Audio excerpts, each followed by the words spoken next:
Assalamualaikum warahmatullahi wabarakatuh. Kami dari kelompok 8 akan mempresentasikan tentang pentingnya bauran pemasaran global, promosi penjualan pribadi, komunikasi penjualan yang beranggotakan saya sendiri Rina Juhandita, NIM 2019-002, Raihan Dezikri 2019-196, Sepia Safa 2019-609, dan Ewinda 2019-636. Next.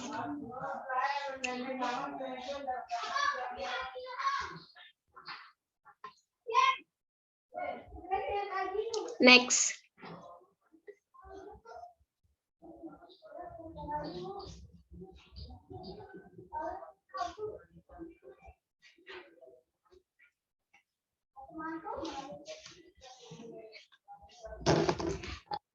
Yang pertama di sini ada promosi penjualan. Di sini ada 3 promosi penjualan. Yang pertama, promosi penjualan mengacu pada program komunikasi dagang, perdagangan atau konsumen berbayar dengan durasi terbatas yang menambah nilai nyata pada produk atau merek. Dalam promosi harga, nilai terwujud dapat berupa pengurangan harga, kupon, atau pengambilan dana melalui pos. Promosi non-harga dapat berupa sampel gratis, premis, penawaran, beli satu dapatkan satu gratis, undian, dan konteks. Untuk promosi yang kedua yaitu promosi penjualan konsumen.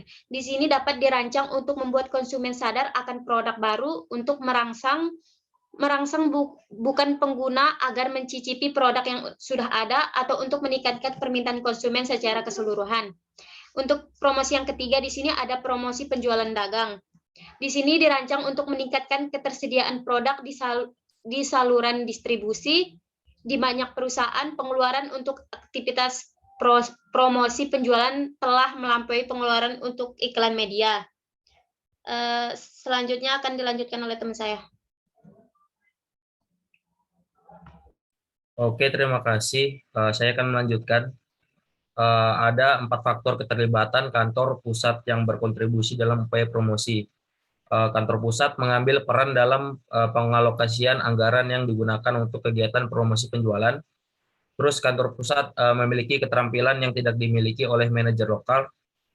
Kemudian kantor pusat menjaga konsistensi merek global dari satu negara ke negara lain dan memastikan bahwa program promosi telah sukses. Dan terakhir, agen akan mencari program promosi terkoordinasi dari kantor pusat. Bisa di next.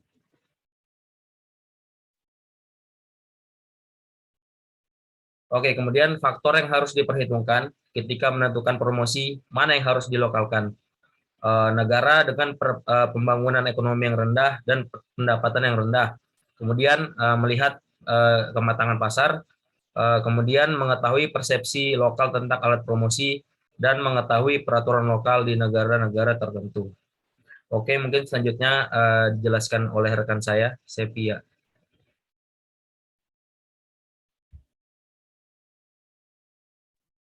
Oke, selanjutnya yaitu mengenai penjualan pribadi.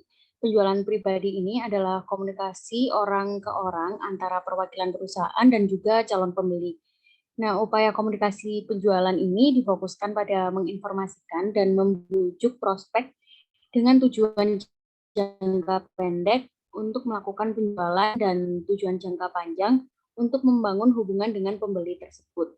Jadi secara tidak langsung penjualan pribadi ini biasanya itu bersifat door to door, jadi dari perusahaan akan bertemu langsung kepada calon konsumen yang dituju, seperti itu. Nah, untuk penjualan pribadi ini telah dibilang populer karena di negara-negara itu telah diterapkan, ada berbagai negara yang telah menerapkan penjualan pribadi karena sulitnya mendapatkan izin untuk melakukan periklan. Namun tantangan bagi suatu perusahaan yang melakukan penjualan pribadi ini juga terbilang sulit karena mereka harus mengejar penjualan pribadi dengan biaya yang rendah di luar negeri. Karena tidak semua negara itu memberikan izin yang mudah dalam melakukan periklanan.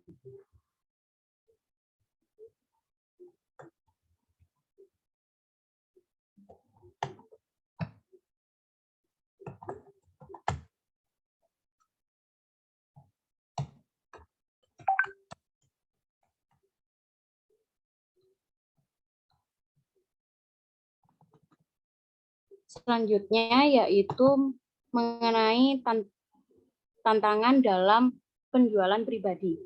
Dalam tantangan ini terbagi menjadi 3, yaitu yang pertama adalah resiko politik. Yang kedua yaitu fluktuasi mata uang, dan yang ketiga rintangan peraturan, serta yang terakhir itu adalah pasar yang tidak diketahui.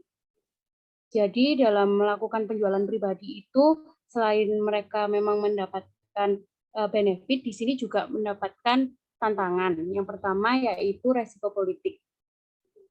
Resiko politik ini yaitu pemerintah yang tidak stabil di suatu negara ini dapat mengubah sebuah aturan dalam kegiatan penjualan.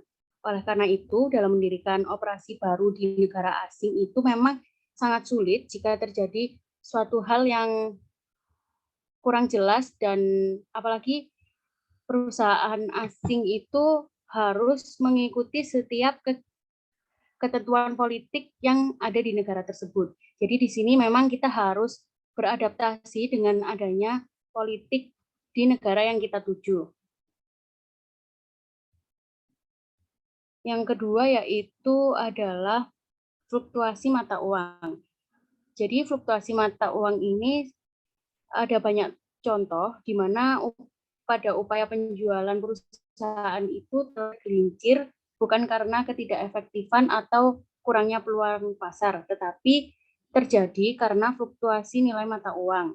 Contohnya pada pertengahan 1980-an ada pada pangsa pasar global menurun ketika kekuatan dolar itu menurun juga, sehingga di sini menyebabkan fluktuasi mata uang.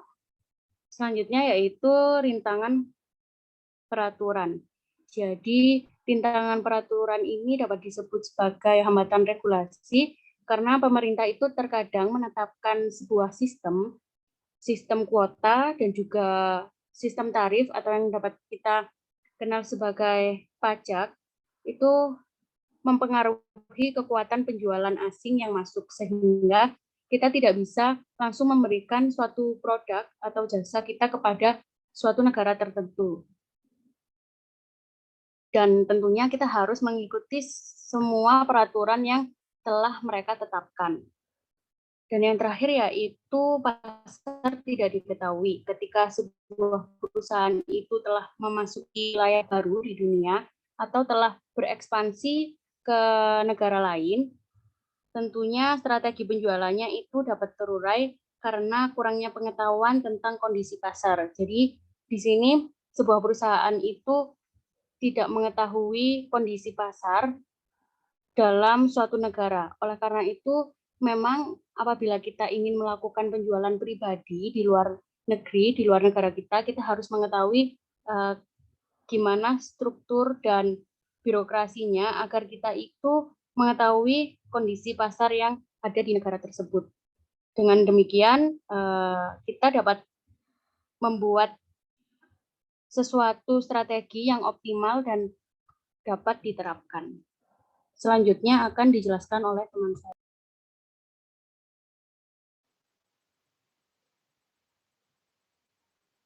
Baik, saya akan melanjutkan presentasinya. Next.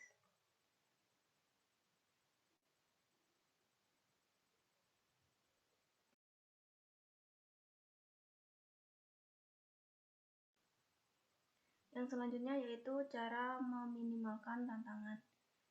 Yang pertama yaitu model penjualan strategi atau konsultatif. Model penjualan strategis ini banyak digunakan pada perusahaan Amerika Serikat yang telah memulai mengembangkan pasar global dan telah membentuk tim penjualan tatap muka baik secara langsung menggunakan personal mereka sendiri atau secara tidak langsung melalui agen penjualan yang dikontrak. Akibatnya, strategis atau model penjualan konsultatif ini semakin banyak digunakan di seluruh dunia. Yang selanjutnya, kebangsaan tenaga penjualan. Masalah mendasar bagi perusahaan yang menjual secara global adalah komposisi dari tenaga penjualan dalam hal kebangsaan. Dimungkinkan untuk memanfaatkan tenaga penjual asing, mempekerjakan warga negara atau tuan rumah untuk merekrut tenaga penjualan di negara asing.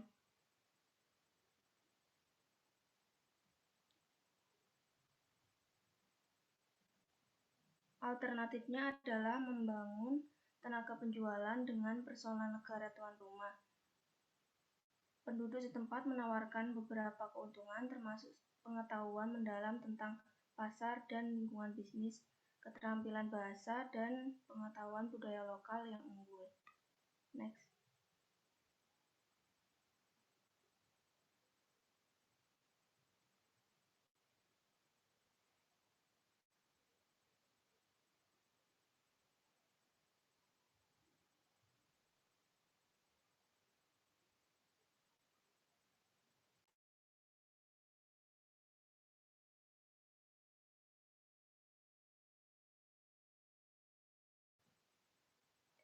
Yang selanjutnya yaitu komunikasi pemasaran.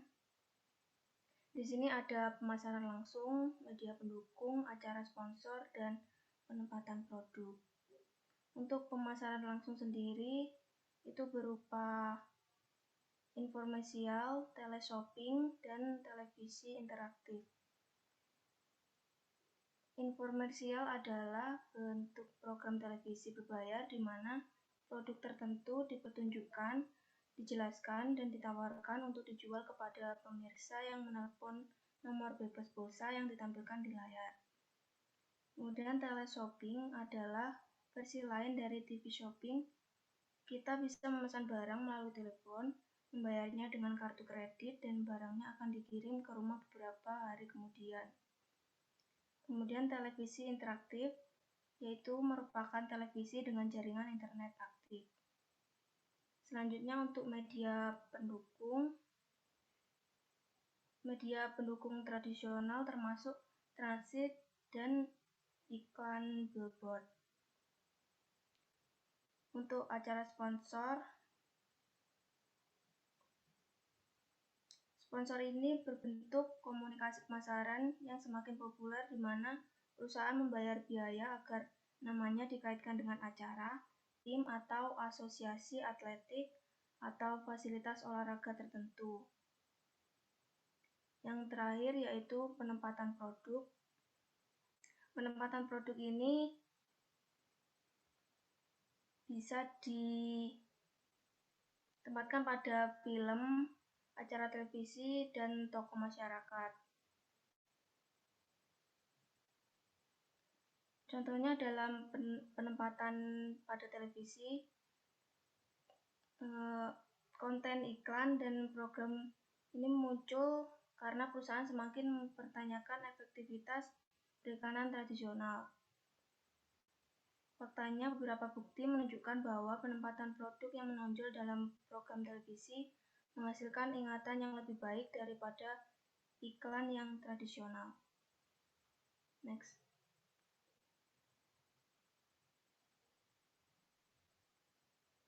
Sekian presentasi dari kelompok kami. Mohon maaf jika ada salah-salah kata. Wassalamualaikum warahmatullahi wabarakatuh.